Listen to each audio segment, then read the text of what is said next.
O'tgan hafta tutqundagi film ishlovchi Abduxalil Obilqosim haqidagi xabarimiz e'lon qilingandan keyin vaziyatdan xabardor kishilardan biri radiomizga uchur yo'llab Abduxalilning Qashqar turmusida jazo o'tayotganligi va navbatda salomatligining yaxshi emasligini ma'lum qildi.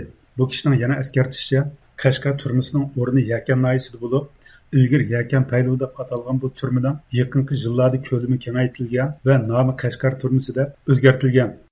Bu turmaniki Yakan Paylo deb atalishlik sabab hamda turmani Logayni Paylo deb ataydi. Bu turmaning o'rni Yakan, Makit ham Yopo qatorliq 3 noyiniki qo'shni fasliga silingan turma. Yakan noyisidan taxminan 70 kilometr Makit ham Yopo tarafda.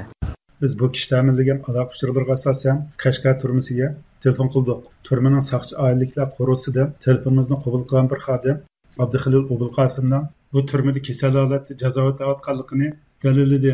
Voy. Ha, qanday ahvolingiz yaxshimi? Yaxshimi, salomat bo'ling. Bu qaysi o'rin bu? Bu bir idorami, bir uyning telefonimi? Bizim şu Guvancu aile qo'rosi bu shu. Kim ishlaydi bu oiladan bu saqchi organda? Ben ishlayman. Siz qaysi bo'limda?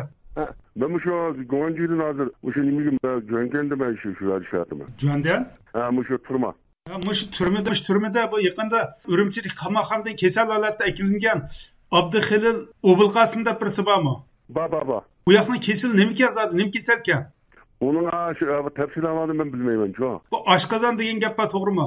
Vaqtlarda o'zida biz chaqlamda şu Bananınki keselisi degan gapni angladik biz. Bundan adam ko'p emasmi?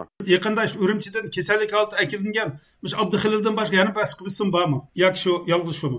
Kesellik sababidan bir bola o. Ammo bu Abduxalilning salomatlik ahvoli va jazolanish sabablari haqida ma'lumot bermadi. Ammo bu qiyin qistab uchirganlik haqida ba'zi bir gaplar bor. Buningda sizning xabaringiz bormi? Uningda mening xabarim yo'q.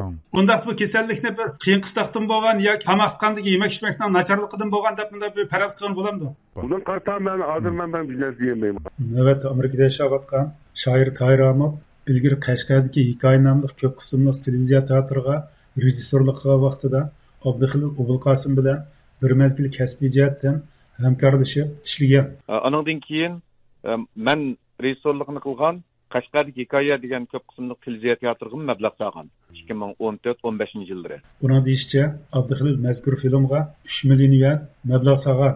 Toyir Ahmadning tanishtirishicha, Abduxalil Uyg'ur madaniyat bozoridagi bo'lliq savdogarlardan biri bo'lib, bu sohada yolg'iz iqtisodiy unumnilar ko'z tutgan emas. Endi shu mezgilda, shu Qashqardagi Hikoyani ishlaydigan mezgilda ikkimiz bir paranglashib o'ltirib, bu menga bir gapni qilgan. Men agar Qashqardagi boshqa do'stlarimga o'xshash, oilamdagi boshqa urug' tuqqanlarimga o'xshash, boshqa tijorat bilan shug'ullangan bo'lsam, allaqachon beyib ketdim. Lekin men shu Uyg'ur madaniyatini yaxshi ko'rganligim uchun, shu madaniyat bozorida bir ish qilishni niyat qilganligim uchun hozirgacha mushsadan chekinmay, ziyon tortsammi, foyda olsammi, qiyinchilikda qolsammi, yolg'iz qolsammi, mushsada tirishib keldim. Buningdan keyinmi mushsada bir ish qilishni o'ylayman. Men boshqa odamdek pul uchun emas, bir o'z millatimning bir madaniyatini taraqqiy qildirishga bir to'hfam bo'lsin deydigan o'y bor menda. Deb ashuna bir gapni qilganman. Bu sohaga belgilik milliy mas'uliyat tuyg'usi bilan qadam bosgan Abduxalil Obilqosim Uyg'ur madaniyat bozorining unsin sohasida davolg'ish paydo bo'lgan keyingi yillardami, hatto 2 yil lagerda yetib chiqqandan keyinmi uning bu bozorga bo'lgan intilishida pasiyish bo'lmagan. Lekin 2000-yillarninki o'ttir oxirlariga kelganda bu bizning vatandagi unsin bozori, madaniyat bozori, umumyuzlik kompyuterning texnikasining yengillanishi, andan keyin boshqa har xil sabablar tufaylidan bu unsin bozori cho'kashga boshlagandan keyinmi bu bola izchil turda buningdan yonmagan. Nurg'un unsin savdogarlari bu bozordan chekinib chiqib ketgan bo'lsa-mu, lekin bu bola o'zi davomli shu sohada putasab turgan. Bu 2016-yili Urumchida bir qancha kinoxona yetishni planlagan bo'lsa, 2019-yili lagerdan chiqqandan keyin Dolan ovqatchilik shirkatining o'rnini Shinjongga yetkazishga harakat qilgan. Endi bu Abduxalil Obilqosim lekin ashunda qiyinchilik ichidan yana tirimshib, yana pul tepib, o'zining egiligini davomli kengaytirishga harakat qilayotgan. 2016-17-yillari men shu Amerikaga yenib chiqadigan chaqda u shu Urumchida bir necha yerda kinoxona echish, Uyg'ur tilidagi filmlarni qo'yish, mushu planni tuzayotgan u. Men yenib chiqqandan keyin qanday bo'ldi qilmadim. Keyin kirib ketibdi, o'rganishdi ekan deb angladim. Lagerga akirib ketibdi ekan.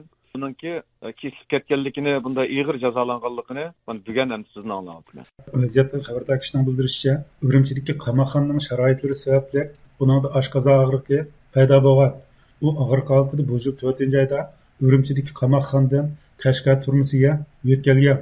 Abduxalilning ota-onasi va urug' tuqqanlari o'ltirishliq Qashqar shahri O'stanbo'yi tavallikidagi bir soqchi xodimi Abduxalilning buningdan 3 oy avval qamoqxonadan turmaga yo'tkalganligini va navbatda kasal holatda ekanligini dalilladi.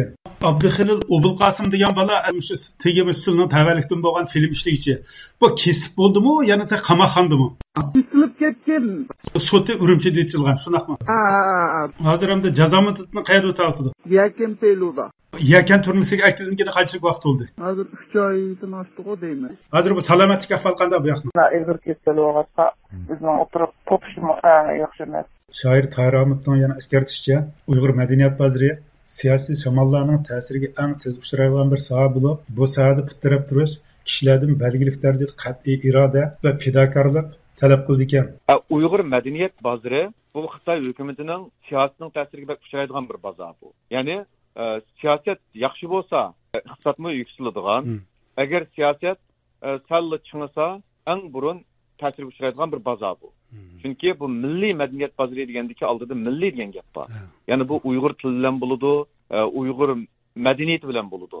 Unda bo'lgandan har qitimliq Xitoy hukumatining Uyg'urlik qaratgan shunda bostirish, besiz siyosati ko'tarilgan chaqda birinchi ulab buning ta'siriga uchraydigani Uyg'ur madaniyat bozori. Ya'ni Uyg'urning adabiyot, san'at, madaniyat sohasi. Ham unda bo'lgandan har qitimliq harakat qo'zg'alganda bu madaniyat bozori besiz uchrayotgan ekan. Bu sohada iqtisodiyotda bak yuksalish bo'lib ketmagan. Tayromat bundaq bir nozik sohada meva berayotgan bir Uyg'ur sarxilining hozirgidek irqiy qirg'inchilik mazgilida har qanday bir bahona bilan tutilish va kesilish ehtimolligini ilgari surdi. Endi mening farzimda Abduxalil Obulqosimning bunda 15 yil kesilishiga bu Abduxalil Obulqosim ishlab chiqargan, mablag' solib ishlab chiqargan mahsulotlar, ya'ni unsin buyumlari, kino, televiziyalar, mushu narsa sabab bo'lgan bo'lishi mumkin deb faraz qilaman. Albatta Abduxalil Obulqosim bir mablag' sog'uvchi. Bu jarayonda albatta nurg'un odam bilan bodigallik qilish kerak. Bu nayt tabiiy bir ahvol. Lekin ham dosh bodigallik qilganlarning ichida birasi yoki bir necha jazolangan bo'lsa, ham shuning bilan sening aloqang bor ekan deb jazolasimi jazolaydi. Chunki Xitoy hukumatining hozirgi vaqtdagi ishining hech qaysi bir qonunliq, qonuniy tartibga uyg'un bir ish emas. Bu uch qashqarli bir qirg'inchilik. Bu mandaqcha aytganda buning hech qanday bir zakoni yo'q bir ish. Shunga endi bunda munosabatlarningki uningga shunda bir jazoni olib kelish ehtimolligimi yo'q emas. Mana ko'rib turganimizdek bir Uyg'ur sarxiliningki, ya'ni Uyg'ur sarxillaridan birining Uyg'ur milliy madaniyat bozori bilan shug'ullangan bir odamningki, endi Xitoyningki hozirgi siyosatida mayli qanday bir tadbir qo'llansin, mayli qanday bir chora izlasin, oxiri omon qolmaydiganligi, ya'ni agar Xitoy hukumati tutamalli desa, jazolaymalli desa, hech qanday qachanmaydiganligi ma'lum. Hurmatli radio anglovchilar, yuqorida tutqundagi film ishlovchi Abduxalil Obulqosimning kasal holatida jazo o'tayotganligi haqida anglitish berdik.